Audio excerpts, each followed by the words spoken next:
You've got no money in the bank. You just went through the most traumatic thing anyone could ever go through. You're rebuilding your life. How do you get the balls to find Aaron Sorkin and go into his office? Like, were you ever scared? Did you ever feel stupid? Yeah. But here's the thing. So my biggest fear in the world was humiliation, failure, and for people to, whisper when I came into a room. And then it happened, and it was in the tabloids. And I lost everything. And money defined me so much by the end. And so I lost my money. I lost my game. I lost most of my friends. And there was definitely a period of depression and, kind of crawling under the covers. And then I started to do some work. And then there was this like almost blissful feeling of liberation. Because I was like, no one is expecting me to do anything. Because you faced your deepest fear and you're still standing. But like also, like, I think people are just proud of me for brushing my teeth at that point. Like, yeah. Straight up. The expectations change.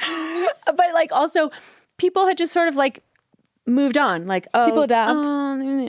Yeah. And all of a sudden I was like, and probably the truth of it was that was always how it was, right? Mm-hmm. It's in our heads that everybody is watching what we're doing, But all of a sudden I was just like, whew, I'm free, you know?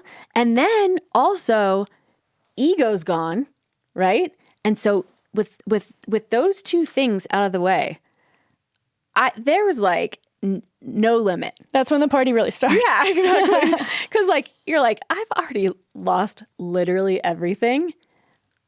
You don't faze me. Like I remember, so when I wanted, I was like, what? Okay, it's like I have to figure out the comeback.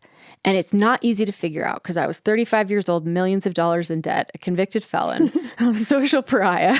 I was living with my mom. My brother was just like inducted into the Colorado Sports Hall of Fame. Like the other one had just graduated Harvard for like the millionth time or something. Just to make matters worse. And nobody was answering my calls. And I was like, okay, like what's the comeback? And then I was, I said, well, strangely, I always wanted to be a writer. Like I used to smuggle my poetry books inside of my math books, and also the narrative that was being,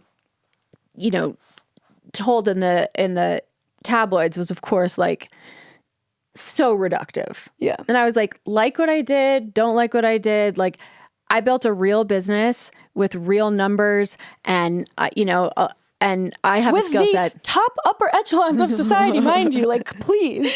And I did it at 24 and like, I have some skills and I needed a rebrand at scale. Yeah. So I was like, okay, I'll write a book. And, it was hard to get a book deal because I didn't want to do a celebrity takedown piece. Yeah. First of all, it was against like what I believed in. But second of all, like there's no tail for that. Like there's no future for that. What am I going to do? Just like go on all the like tabloid shows for a month, know? Like I needed to tell my story and hope that somebody could see themselves in it or hope that it could, it could influence people and that I could, then speak about these things or write about these things or someone would want to hire me to consult for their company or, something like that. So I wrote my book. My friend Matt Hiltzik put together an insane press tour for me. And then I waited for my life to change and it didn't. And like, I joke like 10 people bought the book and 8 of them were related to me, And so then it was kind of back to the drawing board and I was just obsessed and I could see it. I knew it was going to work. And everyone was like, well, I just like, let it go, let the story go, let poker go, just get a job.